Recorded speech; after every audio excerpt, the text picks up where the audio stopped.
Welcome, Hollywood Progressive team. Dick, Sharon, and Nia are back, and this time we have a special guest, Julio Hansen. This past weekend, we saw a superb play, heated discussion at the Rotary Theater Company, LA Theater Company on Spring Street downtown. Basically, the story is Black historical icons are summoned by three Yoruba African gods to offer commentary on what is going on in today's world around the plight of African Americans. Did you have a starting question? Well, I would like to second what you just said about this being a superb play. We've never said that about any of the plays that we give a critique on, but I have to say this was a superb play. It was a surprise. Dick didn't tell me where we were going. So, I mean, I knew we were going to a play. I didn't know what the play was about. And then when we walked into the lobby, I saw that there were a lot of Black people attending the play. And I said, hey, there's a lot of Black people here. What's going on? Because that's just not usually the case. Right. And then I found out that it was a play that is about the Black issues. But I'd like to also say, you know, we say that it's about the plight of African Americans, but more specifically, it is about the impact of white supremacy. And I think that we do ourselves a disservice when we don't speak specifically about the other side of the coin. Blacks aren't just hurting because they're Black, they're hurting because of white supremacy. So I'd like to thank you, Julio Hansen. He did, oh my gosh, an outstanding job in the role of James Baldwin. Thank you so much. It's a pleasure to be here with you all today. That was a powerful opening statement you both did. And I'm like, wow, that's exactly what we did. You know, we are talking about white supremacy and what do we do about it in 2023? You know, this is an issue that we have been addressing in this country for the past 400 years, and there's no end in sight. And so this play offers a dramatic and a really drastic end in sight. So I won't tell you what the end is or what the solution is that we offer in this play, or that the playwright offers in this play.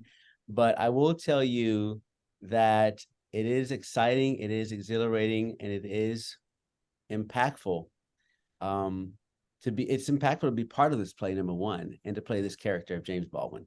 Right. So I want to let Nia talk, because Dick and I both have said something, but I just wanted to just thank you. So go ahead, Nia. I'm not going to jump in. I obviously I was very excited about this. Feel free to jump in whenever you want to. Yeah, as Dick and Sharon said, absolutely phenomenal. This was a wonder to behold. Even just walking in and seeing the set, it was just very powerful from start to finish. Julio, I was curious, how was it acting as James Baldwin? Were you very aware of James Baldwin before this role? Did you not know anything about him? Like, where were you coming from with your knowledge of Baldwin? What was it like for you learning about him, if you needed to, and really encompassing his character? Well, I'm going to show you how much I grew in my knowledge of James Baldwin by telling you, first of all, that I just knew his name. I knew his name, right? I knew he was a writer. I knew that he was a prominent African-American or Black figure. And that was all I knew.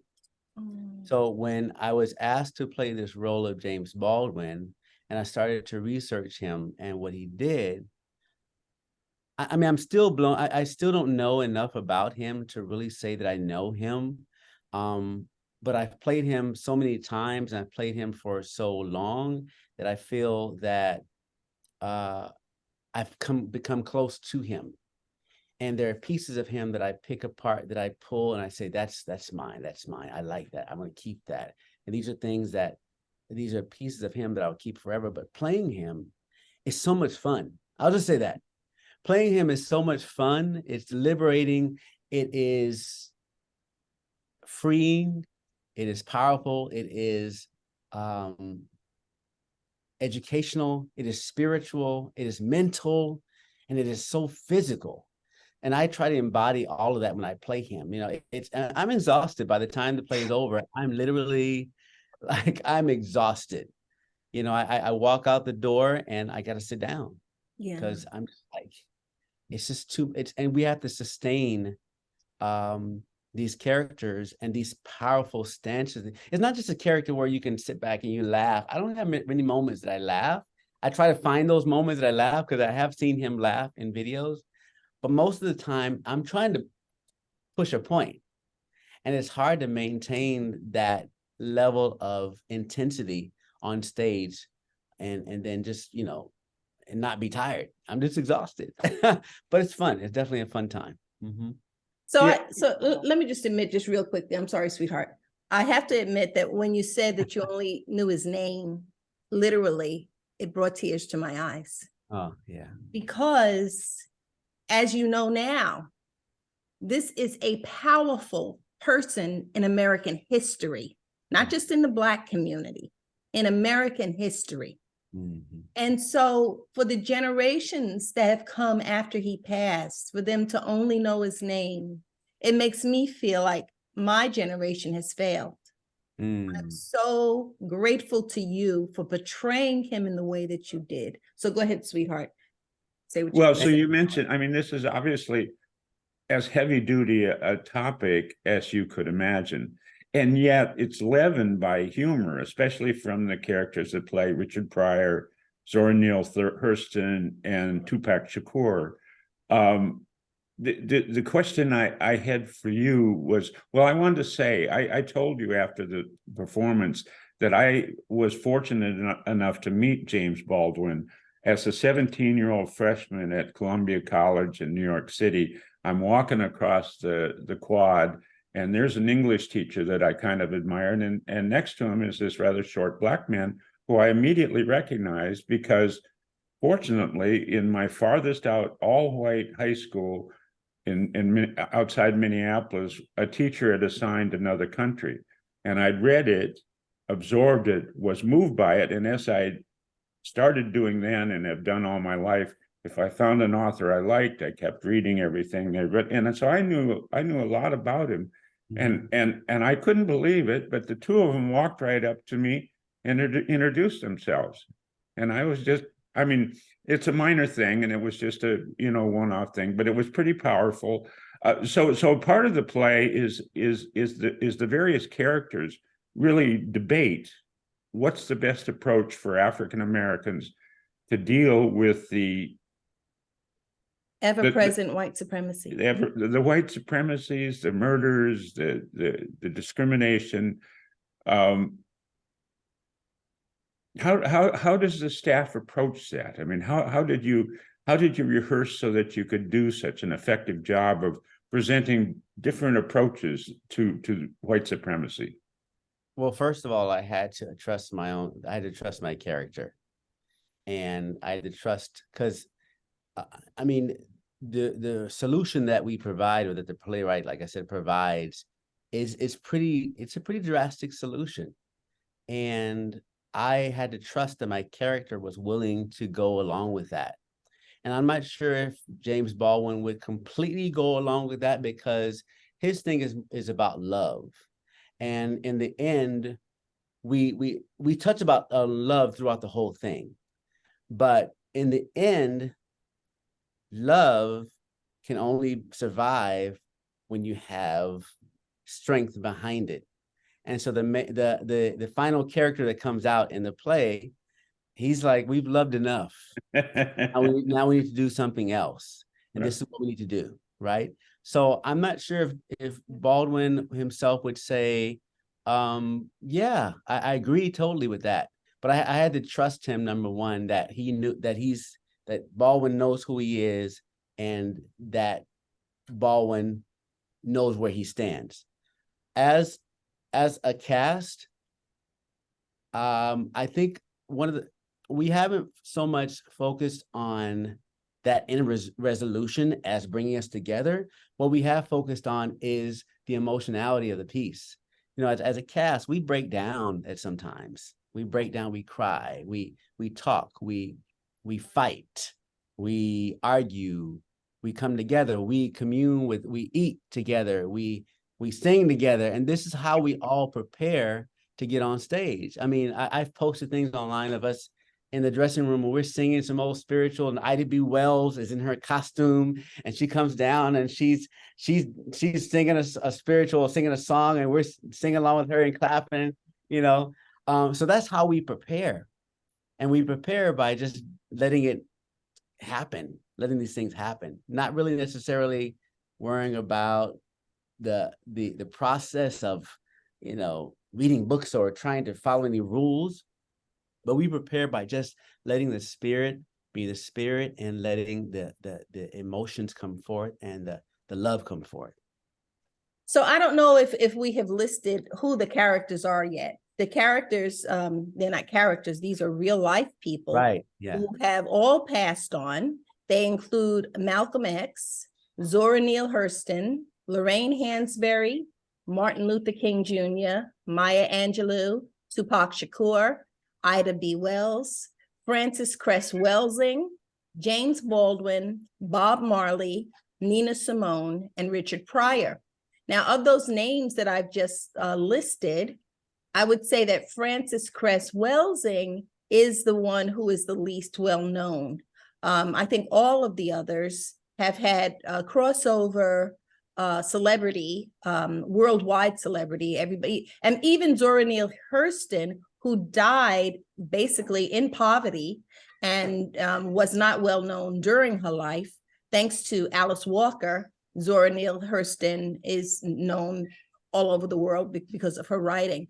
But what I really, many things I loved about this, but one of the things that I really appreciate about this play is that it uses entertainment, the artistry of singing, some of the maybe sci-fi elements, if you could call them that. It uses these very effectively to entertain a younger audience. Like I was asking Nia, you know, did she know any of these characters? And she did. She knew of these people, but many of them she didn't. I would say that Frances Cress Welsing was one, and Frances Cress Welsing, for those listening, you should Google her. But she was a doctor. She was a psychiatrist who had some very controversial theories about Black supremacy. And so it certainly is worth looking into. And I was really happy that she had the role that she had, because I don't necessarily endorse what she believed, but I think it was important that she have a role in this play. Were there any parts, Julio, that you learned about, any characters that you learned about and that you thought, I don't know if I can go along with that? Well, you know what? And yeah, because there are so many characters. There are 16 actors on stage at one time. And I guess I should go back and say, when you know about people, but when you really know them, for example, James Baldwin, of course, I knew he was a writer. And in fact, my parents had a tattered book in the garage that I picked up when I was around, I don't know, 18 years old or something like that. And I was in college around that time. And I picked it up and I opened it up and I started reading it. It was Giovanni's Room, right? So that was my first exposure to him, but I didn't know who James Baldwin was in the scheme of who he was in the civil rights movement, or who he was in the general scheme of writers, you know? So I've become to know him, really know him, right? So Frances Cress Welsing, I didn't know who she was at all. At this age, I didn't know who she was at all. Right. Of course, the other ones, Bob Marley, Nina Simone, Lorraine Hansberry. No, let me say Lorraine Hansberry, Nina Simone were all my friends. Oh, Maya Angelou, that's the other one. They were my friends as a person, James Baldwin, right? So I did not know that they were so intertwined with each other. Yes. I did not know that these people Yes. were like me and my friends today. We just hang out, you know. Malcolm X and Martin Luther King. Martin Luther King, of course, you know, we have an estranged relationship because of his view on homosexuality. And James Baldwin was homosexual. And although he never stated it, but he was. And Martin Luther King had other views. So that made their relationship a little bit tense. And I'm not sure exactly why Malcolm X and James Baldwin never had that friction. They still kind of connected with each other. Maybe Malcolm X never spoke on it, but there's so much that I've been learning about all these pivotal characters. It's like you would think that there's one side of the stage and another side of the stage, but the stage shifts consistently. Like we're polarized at every moment of the play. We're continually changing the polarization of this piece. But I think everybody else, I knew about everybody else. I would say, of course, Richard Pryor. He was a great comedian, pioneer of comedy. So many people that are in this play and so many people that are not, that I kind of wish were in it, but you can't have everybody on stage. You have to write your own play. Right, yeah. That's what I'm working on right now. As you mentioned, there's a very, very large cast in a relatively small stage area, and your choreography, your director, whoever, set up for you guys is phenomenal. I don't think there was moments where certain parts of the audience were a little bit blocked, but you could still hear and still get the gist of it was very, very well done. There was also an exceptional amount of reacting instead of acting. So reacting to what people were saying as opposed to sitting there waiting for your lines. It really made a really natural experience, and it felt just like a natural heated discussion between these icons. Exactly. Yeah, that was intentional too. That blocking was, because normally where it's actors, we're taught not to turn our back towards the audience, but it was intentional. We have 16 people on stage in a very small black box type theater, and you will be blocked, but it's more like to allow you to just listen to the conversation as opposed to trying to look and see what's going on. Yeah, and the choreography, of course, the play was written by Lee Simon, right? And it was directed by Ben Guillory. So we credit a lot of the choreography of the movement of characters from one side to the next, of course, to the director. There was choreography of dance by Jan Blunt. And I have to name these people because they're so instrumental. Crystal Nix is our stage manager.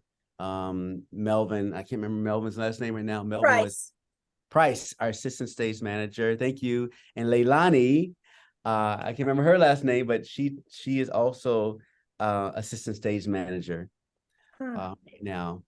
And I'm looking through the credits. I don't see Leilani. She came in just recently, like about a week and a half ago. I see. To cover for Melvin. But we have so many people that were involved in the movement, the choreography, the costuming. Costuming was done by Ashley Nicole. And yeah, so thank you for recognizing it, acknowledging it. Yeah, we'll put links in so that people can learn more about this. Unfortunately, there are only a couple more performances. And by the way, this performance was put on by the Roby Theater Company, which I'd never heard of the Roby Theater Company. And I looked it up after we left and found that it was inspired by Charles Robison. And so can you tell me how, what you know about the Roby Theater Company and how did you come to be affiliated with it? So the Roby Theater Company is inspired by Paul Robeson, who was a civil rights activist himself, and a singer and an entertainer and a force in the Black community. And an athlete. Yes. And the son of a slave. Yes, all of that. Son of a preacher and a slave, or slave preacher turned preacher. And the Roby Theater Company has been around for it's 28 years, I believe, at this point. And it's sad that more people don't know about the Black theater that's in Los Angeles. There's so many beautiful Black theater companies in Los Angeles, and I just happen to choose the Roby Theater Company as my home. There's so many other theater companies out there that I've worked with a couple of them, but they're out there. And I became involved with the Roby Theater Company in let's see, about 12 or 13 years ago in the advanced scene study program. So as an actor, I wanted to take some classes, and I wanted to just hone my craft. And I'm so glad that I did this in a Black theater company because I was surrounded by people that knew my experience and could sustain me as well as me sustaining them in this company and on stage. Because I understand that a lot of other theater companies, they don't have that that feeling of familiarity and lifting up people. And I've been in some other situations where you don't feel the family that I feel in Roby at the Roby Theater Company. After that, I became part of the playwright program, and I started writing a few plays, and I was commissioned by Roby Theater Company to write a play, which I turned into a musical. And yeah, the play is called Negra. It's a Panamanian, Afro-Panamanian experience musical. And my mother was actually born in Panama. My father was born in Tuscaloosa, Alabama. So I have these two experiences that I wanted to bring to the stage, and Roby trusted me with this commission. And that was about a year and a half ago that I wrote that musical. And I'm hoping to do another reading and hopefully put it up on stage. And I've done a few plays with Roby. I've played Paul Laurence Dunbar, which was a lot of fun. I had no visual or audio reference for him, so I had to make that character up. I also played in many of their festivals, their actors festivals, where I've played different characters in that. So I really enjoyed just the Roby Theater Company, just for the family element we have. And we, like I said, we sing, we dance, we joke, we laugh, we fight, we go out together, we dance, we have fun. So it's a true family, a true family. So talking about making up characters, Sharon and I, perhaps more than Nia, have seen film clips or photographs of almost all of the dozen people that are represented.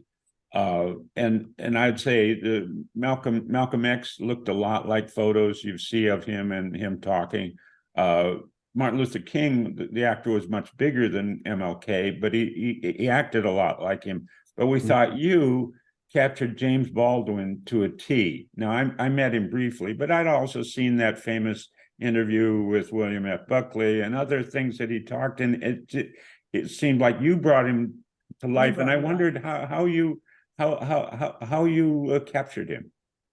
So I would have to say that partly because I'm a musician, so I listen. So listening to his voice and his tone is something that I do every day. And if I don't do it, then I end up losing it. It's almost like I have to listen to it for like 5 seconds. I say, okay, I got it again. So then I go on stage and I do this, right? But it's a constant thing. I listen to him every day before rehearsal or before the play, and I listen for the tonality. And then I look at his movement. You know, he has certain movements. He has certain eye poppings that he does. You know. I mean, I can hear him coming out right now. Right. Yeah. So it's coming out because I'm beginning to channel him again. Right. So he definitely has some things that I just picked out. I said, I need to make sure that I get that, make sure that I hone this or take, So it's a fun process. I really enjoy him. I really, really enjoy him. Wow. He seems to fit you very well. You seem very well meshed. And it takes me to a whole different I mean, my natural voice is not like his, but there are certain times I go into his register and yeah, you just did it again. So I go into this thing and I enjoy it. I love going into that register of his. It's one of the things that's really interesting about him is that, he was born and raised in Harlem, but he speaks with this accent, sort of a European accent. Right. And, I mean, I know that he spent a considerable amount of time in Europe and actually lived in Paris. Mm-hmm. But in the Black community back then, and I was born and raised in the Bronx, so I was there. Right. It was unusual to hear someone speak that way. Well, yeah, it was considered uppity, and I would say because there's a thin line between that European, because sometimes I do feel like, okay, no, that's going too far, But for him, I don't know if it would be too far. I think for him, it is just being who he is, and but it's an uppityness, and it's a I'm proud of who I am type talk, and but yeah, I'm sure during that time people were like, who is this uppity Negro? Yeah. I think, yes, I did hear that. But I just loved him. I loved him. I did love him. And I loved his work. And one of the first books that was assigned to me, an adult book, when I think it was in the 7th grade, was Go Tell It on the Mountain. But in order to read the book, we had to get our parents' permission. And so I went to my parents and asked if I could read the book, and they said no.